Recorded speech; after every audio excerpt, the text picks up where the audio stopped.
Hey everybody, in today's video we're going to finish putting this chassis together, and I've customized a few little pieces. I've painted some stuff, so if you want to see that, make sure you stay tuned.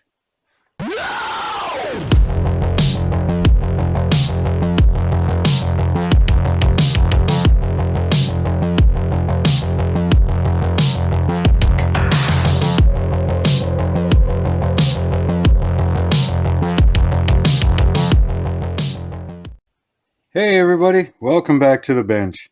Today, still working on the Autocar A64B, but we're going to get the chassis done today. And I want to show you a few other things that I've done. So, obviously the chassis here is done. You saw that in the last video. I've cut the axles so they fit properly.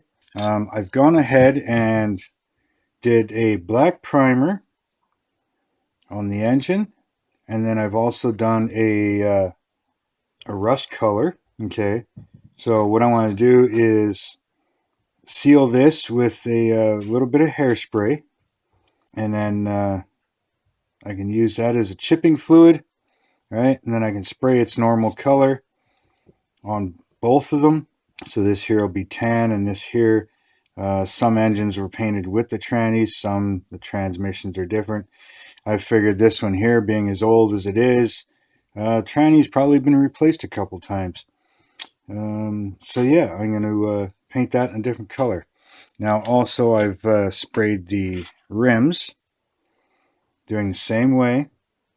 A little bit of black as the primer, and then I did a two-color rust on these.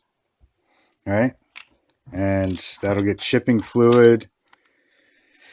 These ones here, same thing, these Daytons. I didn't do so much of the backs because, well, the drums will be in there and you won't see much of that anyways. But yeah, these ones here, I'm not quite sure how I'm going to do it, but I want the center black, like the Dayton spokes. I want them black, but I want the rims more of a steel color. So I might go white with the barrels. I'm not quite sure yet. But anyways, I've got those four done. Yeah, something else I've done is I've put the air tanks together. Okay, so we'll get those on. I give them a quick sand. I may do a little more putty work or something on them. We'll see once I get the frame primed. I've got the tanks glued together and sanded. All right. I've also drilled some holes in the bottom here. All right. Two on one side and one on the other side. One is a transfer tube. The other one is your supply line.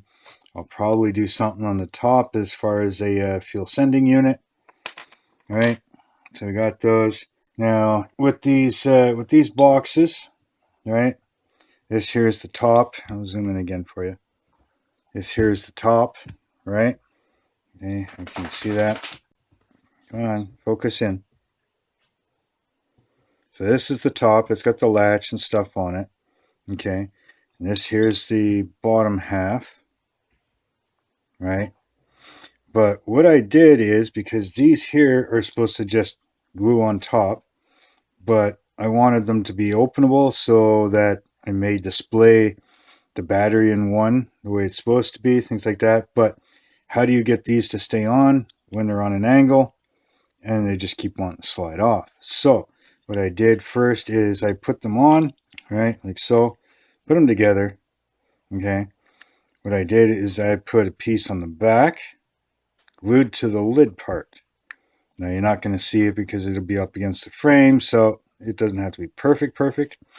Now, to keep them from sliding back and forth too much, on the inside I cut these little pieces like they were welded on. So there's one on each side and they stick up a little bit, right? So that when you put these together, this little back piece, right, I gotta finish cleaning it up, but this little back piece will hook onto the back like so, and those little side pieces are on the inside. So now everything stays nice and tight. Now I did both of them like that. Okay, this one here, like so. Again, nice and tight. So those are good.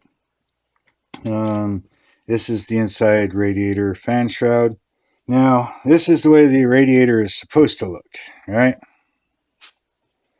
Now, of course, I cut this piece out. On this piece here is the grill for the outside, right? And on the inside, they made it look like a radiator. That wasn't going to suffice for me, so I went and cut the grill out. Okay, so that's what we've got right there. Put a steel mesh in. I glued in some new bars. Now I also had to put a piece on the inside. You're going to zoom in a bit more if you can see.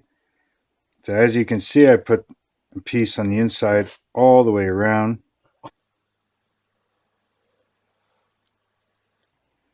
And I just glued the mesh on the inside and we're good to go. So of course now you can see through it, right?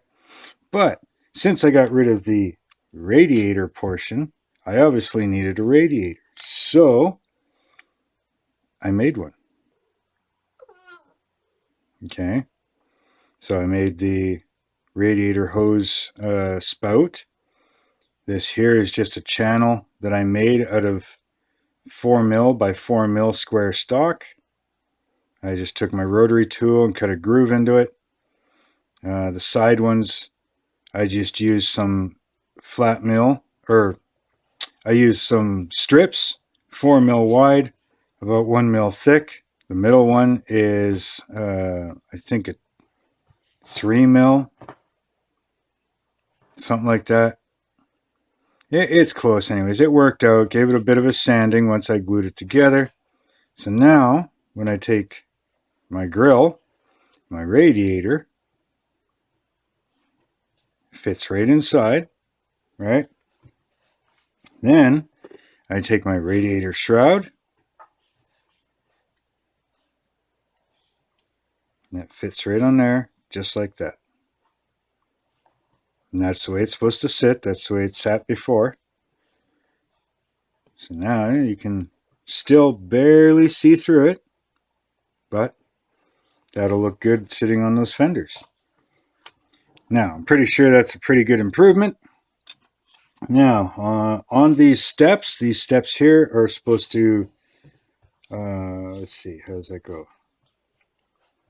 They go like this, so that's the way they go, like that. Okay, but on the real truck, they have an expanded metal mesh on the steps so you don't slip. So that's what I did, is I put metal mesh on the steps, on both of them. So now when you put those on, sit like that, and it'll look like metal mesh. All right. Now for the fifth wheel, wasn't too bad, but I thinned this piece out because it was like, excuse me, like way thicker and pretty much came up almost to the top here.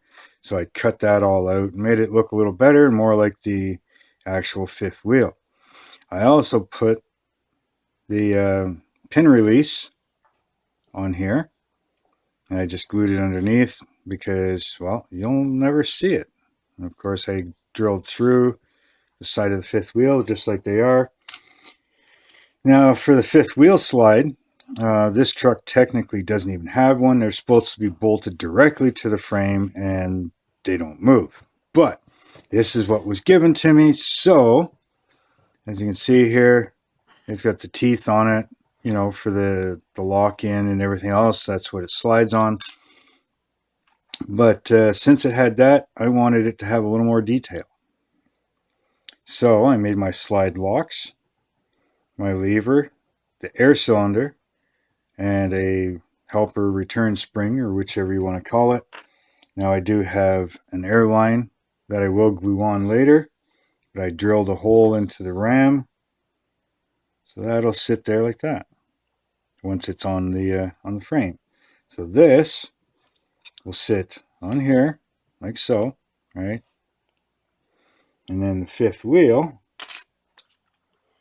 sits down onto that, Probably be easier if I did that first and then put it on the track. There we go. So that's what you'll end up seeing. You can hardly see in there. This here will sit. Come on, get in the hole. There we go. It'll sit kind of like so. Right? And you can't see what I'm doing. So anyways, that'll sit kind of like that. And this is an airline. And that'll go down into the frame. You know, somewhere where you can't see it. You have your grab handle here for the pin release. So that's what that is. So there's all the detail. That's what I've done. I've got all the steering linkage and stuff over here. Not that piece. That's just an extra. So yeah, I'm going to get all this stuff glued on. Get all that stuff glued on. And then we'll come back and I'll show you where I'm at. I'll see you in a few seconds. All right, everybody, I'm back. So, as you see, we have color on the frame. I did get the tanks on, side battery boxes, the steps, you know. I did get all the steering linkage in. All right. Got all that done. Everything's in. Now, I went ahead and painted the black primer on the frame. Right. And then I misted on some dark brown, a little heavier in some spots than others. And I got the radiator painted black. Now this here I am going to paint chrome, but I need black on it first, so I'm going to clean this up. Now I'll probably go and put a gloss coat on here, like a gloss black or something like that, so when I do the chrome it's good, but I got to finish letting this completely dry. It could use a little more time, but we're doing good with that. I also painted the batteries with a flat black, so I'll get them detailed and wired up and stuff. Now, as you see, I'm also salting for rust. Now, that was the whole point of painting black and painting the dark brown in spots. The black gives a nice good shadow, and the dark brown will give me my rust. I'll do some light brown chipping and a rust wash and stuff like that after. But I'm going to put salt on and put color on the frame. Now this one here, well, I'm going to paint this yeah,